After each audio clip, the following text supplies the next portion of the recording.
नमस्कार, आप देख रहे हैं खबर चालीसा। आपसे मुखातिब हूं मैं प्रशांत पांडे। खबर चालीसा यानी कि एक ऐसा बुलेटिन जहां आपको रफ्तारी अंदाज में मिलती हैं दिन भर की सारी खबरें। अगर दिन भर की भाग दौड़ अपने काम काज के चक्कर में आपसे छूट गई हैं अहम अपडेट्स, बड़ी खबरें, तो कहीं नहीं, बस आ जाइए जी बिजनेस पर, जहां आपको मिलती हैं धुआंधार खबरें, वो भी फटाफट अंदाज में। शुरुआत होती है कारोबार की खबरों से, फिर राजनीति, और बुलेटिन के दूसरे हिस्से में आपको बताते हैं राज्यों की बड़ी खबरें, स्पोर्ट्स, एंटरटेनमेंट के तड़के के साथ दुनिया जहान का हाल। तो शुरू करते हैं आज की खबर चालीसा।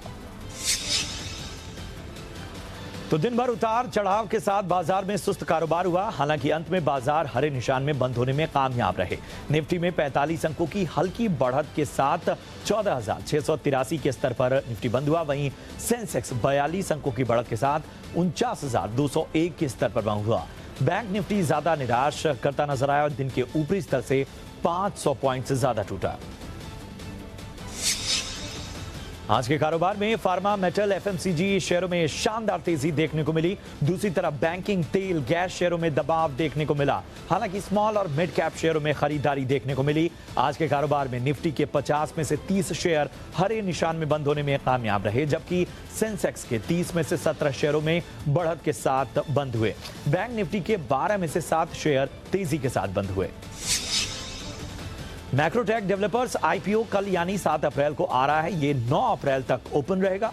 कंपनी ने इसका प्राइस बैंड 483 रुपए से 486 रुपए रखा है। इसके साथ ही आईपीओ में 2500 करोड़ रुपए के नए शेयर जारी होंगे। आपको बता दें, कंपनी का पहले नाम लोढ़ा डेवलपर्स था। कल खुलने वाले आईपीओ से पहले न्यूज पर व्यूज में कंपनी के मैनेजमेंट ने कहा था कि उनका अगले 3 साल मुंबई और पुणे पर फोकस रहेगा।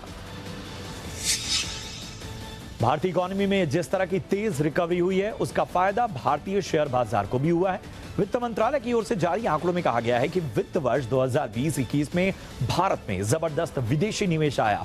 वित्त मंत्रालय के डेटा के मुताबिक फाइनेंशियल ईयर 2021 में इंडियन इक्विटी मार्केट में foreign portfolio investment inflow 2,74,000 crore रुपए से अधिक रहा। वित्त मंत्रालय ने अपने ट्वीट में कहा कि यह विदेशी निवेशकों का इंडियन इकोनॉमी के फंडामेंटल्स में कॉन्फिडेंस बताता है।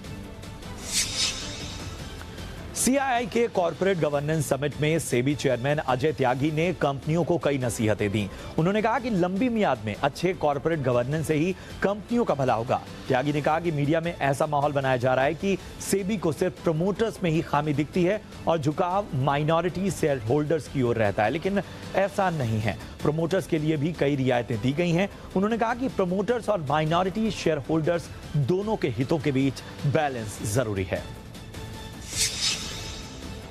Been given to minority shareholders under the regulations in certain areas such as related party transactions through majority of minority principle in voting. At the same time, we acknowledge that there is a need to have a fine balance between the role and responsibilities of controlling shareholders and minority shareholders, as rightly pointed out by Mr. Kotak, so that the latter do not misuse the power given to them for protection of their rights. SEBI chairman Ajay Tyagi ने corporate world से कहा कि वो कंपनियों में MD और chairman के पद करने की तैयारी समय पर कर लें। ये नियम अप्रैल 2020 से लागू होने थे, लेकिन इंडस्ट्री की डिमांड पर इसे बढ़ाकर अप्रैल 2022 तक कर दिया गया है। उन्होंने कहा कि मार्केट के लिहाज से टॉप 500 कंपनियों में केवल 53% कंपनियों ने दिसंबर 2020 तक इसका कंप्लायंस किया है। उन्होंने कहा कि चेयरमैन और एमडी एक ही व्यक्ति रहे तो इससे हितों का टकराव संभव है। The regulation would now be applicable to top 500 listed entities by market capitalization with effect from 1st April 2022. As at the end of December 2020, only 53% of the top 500 listed companies had complied with this provision. I urge and in fact request the eligible listed entities to be prepared for this change in advance of the deadline. इधर वित्त मंत्रालय में बड़ा फेरबदल किया गया है। आर्थिक मामलों के सचिव तरुण बजाज का तबादला रेवेन्यू डिपार्टमेंट में कर दिया गया है। वहीं बेंगलुरु मेट्रो रेल कॉर्पोरेशन के एमडी अजय सेठ को आर्थिक मामलों का सचिव बनाया गया है। अजय सेठ तरुण बजाज की जगह लेंगे। अपॉइंटमेंट्स कमेटी ऑफ कैबिनेट से मंजूरी के बाद मिनिस्ट्री ऑफ पर्सनल ने इन तबादलों को नोटिफाई किया है। आपको बता दें कि तरुण बजाज 30 अप्रैल 2020 से आर्थिक मामलों के सचिव का प्रभार संभाल रहे थे। आत्मनिर्भर भारत पैकेज तैयार करने में उन्होंने अहम भूमिका निभाई। 800 मेगाहर्ट्ज स्पेक्ट्रम के लिए रिलायंस जियो ने एयरटेल से करार किया है। इसके तहत एयरटेल रिलायंस जियो को 3 सर्किल में 800 मेगाहर्ट्ज स्पेक्ट्रम ट्रांसफर करेगा। स्पेक्ट्रम ट्रेडिंग के तहत ये करार 1038 करोड़ में हुआ है। इसके तहत आंध्र प्रदेश, मुंबई, दिल्ली सर्किल में जियो को स्पेक्ट्रम मिलेंगे। इस डील के बाद जियो को अपनी सर्विस सुधारने में मदद मिलेगी। एयरटेल ने कहा कि इस डील से कंपनी को वैल्यू अनलॉक करने में भी मदद मिलेगी।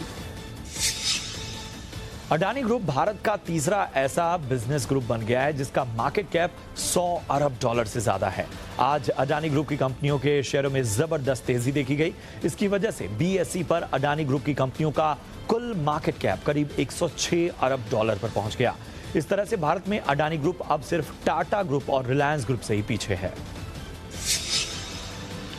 हेल्थ इंश्योरेंस और मोटर इंश्योरेंस में ग्राहकों को बेहतर प्राइसिंग पर पॉलिसी मिले, इसके लिए आईआरडीआई ने जनरल इंश्योरेंस कंपनियों के प्रोडक्ट फाइलिंग के नए नियम जारी किए हैं। इसमें इंश्योरेंस कंपनियों को अपनी पॉलिसी के प्रीमियम को क्लेम और रिस्क से जुड़े डेटा के साथ जस्टिफाई करना होगा।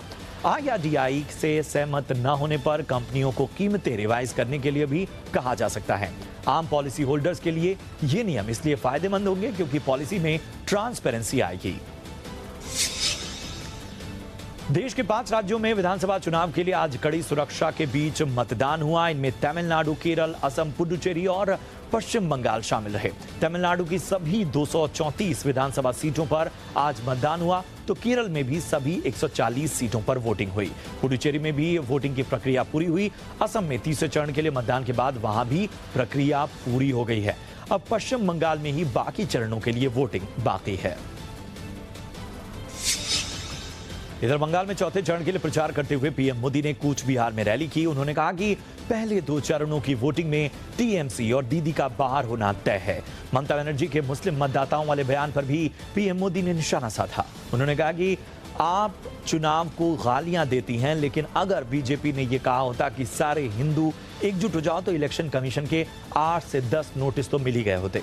पीएम ने कहा कि बंगाल में भाजपा की सरकार बनने के बाद यहां विकास का अभियान और तेज किया जाएगा।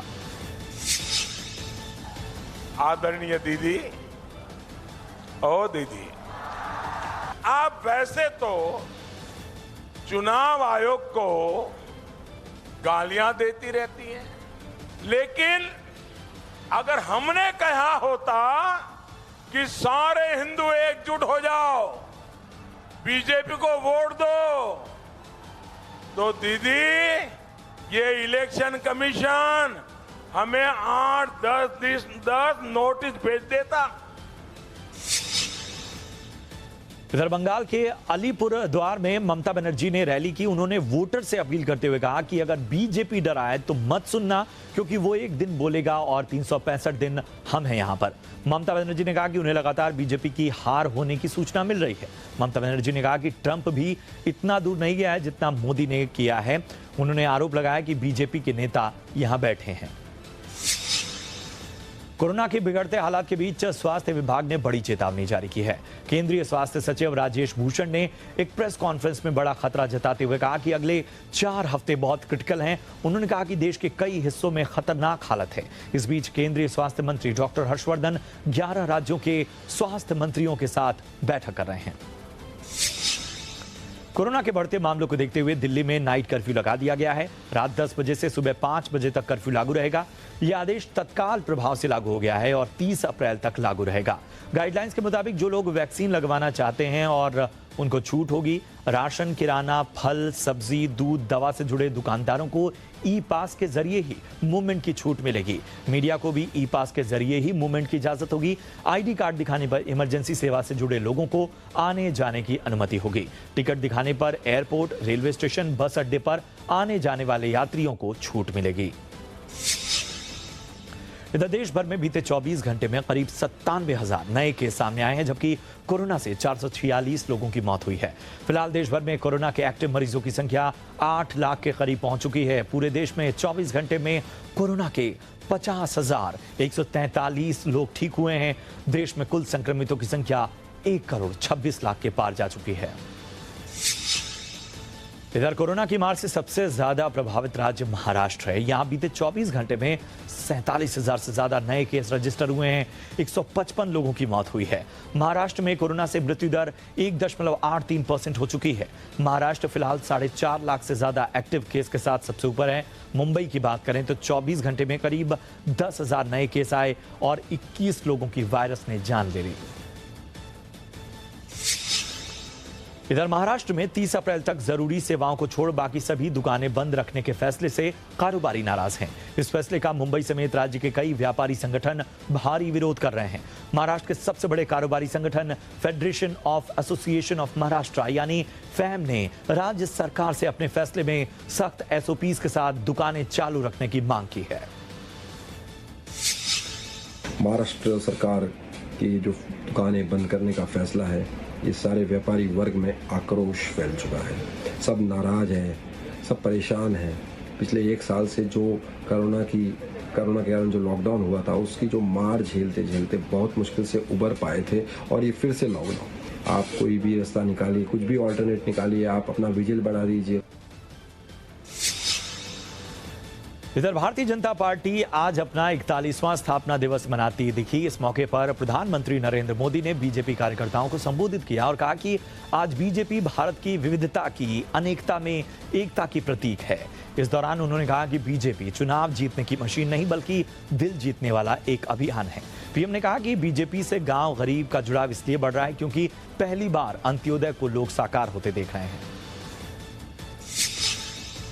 दुर्भाग्य ये है कि भाजपा अगर चुनाव जीते तो इसे चुनाव जीतने की मशीन कहा जाता है, लेकिन दूसरे जब चुनाव जीतते हैं तो पार्टी की वाहवाही, नेताओं की वाहवाही, न जाने क्या क्या कहा जाता है। जस्टिस एन वेंकट रमना भारत के 48वें मुख्य न्यायाधीश होंगे। राष्ट्रपति रामनाथ कोविंद ने उनकी नियुक्ति को मंजूरी दे दी है। राष्ट्रपति से मंजूरी मिलने के बाद अब 24 अप्रैल को जस्टिस रमना शपथ लेंगे।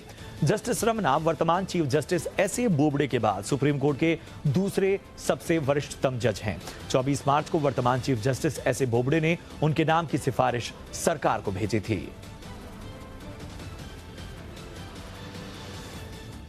और खबर चालीसा में वक्त हो गया एक छोटे से ब्रेक का, लेकिन ब्रेक के पास रफ्तारी अंदाज में खबरें आपका इंतजार कर रही हैं। कौन सी अहम खबरें हैं जरा हम देख लेते हैं। मुख्तार का नया ठिकाना क्या है, क्या है स्टेटस, बताएंगे आपको। जॉन अब्राहम आखिर क्यों लेंगे शाहरुख खान से पंगा, पूरी खबर।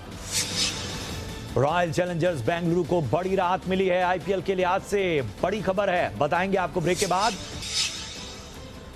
बाहुबली विधायक मुख्तार अंसारी को पंजाब की रोपड़ जेल से लेकर यूपी पुलिस बांदा के लिए रवाना हो गई है। इसके पहले आज सुबह यूपी पुलिस की टीम रोपड़ जेल पहुंची, जहां जेल अधिकारियों ने कड़ी सुरक्षा के बीच मुख्तार अंसारी को यूपी पुलिस की कस्टडी में सौंपा। दोपहर 2 बजे करीब यूपी पुलिस की टीम मुख्तार को लेकर रोपड़ जेल के गेट नंबर 2 के बाहर निकली। एम्बुलेंस के आगे पीछे यूपी पुलिस की गाड़ियां सिक्योरिटी कवर दे रही हैं।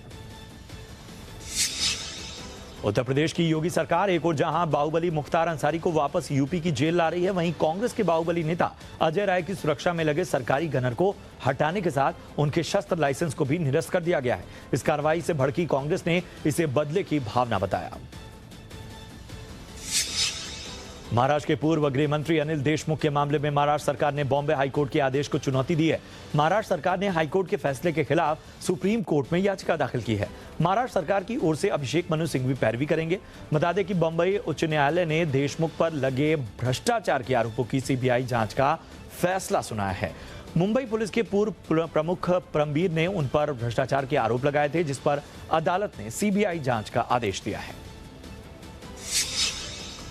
नया नोएडा बसाने की कवायद शुरू हो गई है। नया शहर बसाने के लिए 80 गांवों का चयन भी हो चुका है।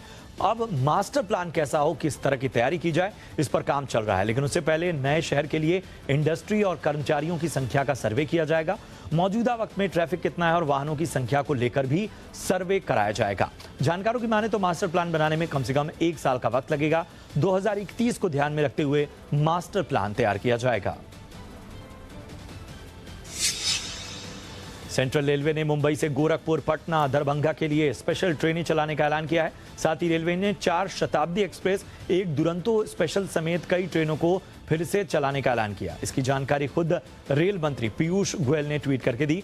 पीयूष गोयल ने के मुताबिक 10 अप्रैल से 15 अप्रैल के बीच नई ट्रेनें सर्विस शुरू होंगी। इसके अलावा मुंबई और फैजाबाद के बीच भी वीकली स्पेशल ट्रेन चलाने का फैसला हुआ है। आपको बता दें कि रेलवे ने 5 अप्रैल से 71 अनारक्षित ट्रेन सेवाएं शुरू की हैं। और इसके साथ खबर चालीसा में इतना ही। दीजिए इजाजत। आप देखते रहिए जी बिजनेस। नमस्कार।